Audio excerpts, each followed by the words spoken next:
11 নম্বর মন্দাইবাজার বিধানসভার আঞ্জামে রামচন্দ্রনগরের উজল্লামণি গরিবার ফত্তান আরেকুদিনে দীগল 14 বছর ধরে ফত্তান সোরনগরা নাই অমহদগরী অসমচ্যুত ফুচ্চুন সেই আদামর মানুষজনে আজারে আজার মানুষরে উজল্লামণি করন সেই ফত্তানদি কিন্তু প্রশাসনের হন হেলদোল নেই পর্বপর্বী গুণ স্কুলত যাতে কলেজত এত্তে যাতে অ্যাম্বুলেন্স ফায়ার সার্ভিসর গাড়ি আদামত সমাতায় বোঝান অসমচ্যুক সেতে সেই আদামর মানুষজনী ইরুক সরকার সেই বিধানসভার এমএলএ সুনানবী স্বপ্নাদেব বর্মায় দু হজলি করছুন এই ফত্তানোর বেলায় যেন জাদিমাদি হামসেরি আদত লইনে তত্ত্বতালাবি করিনি ঠিক করে দিবার সুসিদে করি দে এই খবর নালত গুণাত্মীয় বাড়িতে বেগাসুমার বদি ফলো করি থাকো জুমসেদক টাইমসের লগে ফাত্তুরু তুরু বছর ধরে এই রাস্তাটি ভাঙা ছিল দাদা কমসে কম 2010-এর রিপেয়ারিং হয়েছিল।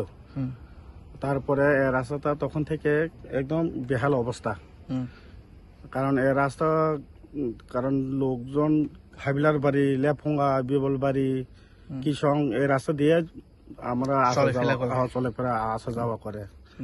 তো এই রাস্তা খারাপের কারণে আমরা আইতে যাইতে খুব অসুবিধা হয়।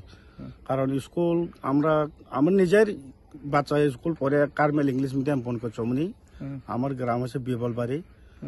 আগে বনকচমনি যাইতে মনে করো 10 মিনিট লাগে, এখন আধা ঘন্টার মতো টাইমটা অ্যাডভান্স আমরা বাড়ি থেকে আউন লাগে।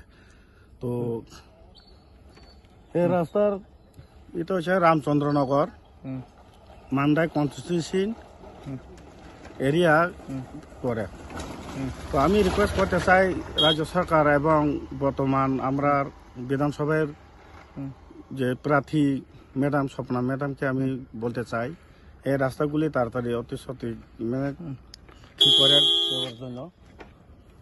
কারণ আমরা এই রাস্তার দৈনন্দিন আপনারই দেখেন কতলা গাড়ি আইয়া কতলা বাইক যায়, মিনিমাম হাজার হাজার মানুষ এই রাস্তা দিয়ে আসা যাওয়া করে। এমন করে অসুবিধা হচ্ছে, তাড়াতাড়ি করে দিলে আমার ব্যক্তিগতভাবে আমরা জনসাধারণের মধ্যে ভালো হইবে এরকম সুযোগ সুবিধা। স্কুল কলেজ অফিস কাছারি হাসপাতাল কি কোন রাস্তা দিয়ে আসা যাওয়া করে আপনারা?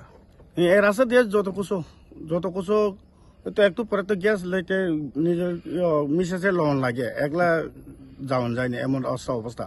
কোনো সময় বাইট আটকে যায়, এটা তো একদম এই রাস্তা একদম বেহাল অবস্থা।